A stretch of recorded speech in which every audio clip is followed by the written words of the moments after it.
ଦେଖନ୍ତୁ ସାଙ୍ଗମାନେ, ଏ ରାତିରେ ଏ ଗୋଟେ ପକ୍ଷୀ କଜଳପାତିଆ, ସେ ତାର ଛୋଟ ପକ୍ଷୀଟେ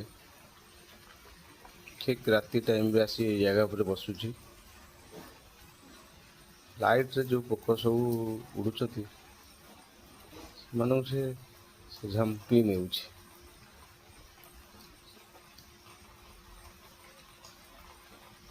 ସମୟ ଓ ସୁଯୋଗକୁ ସେ ହାତ ଛଡ଼ା କରୁନି।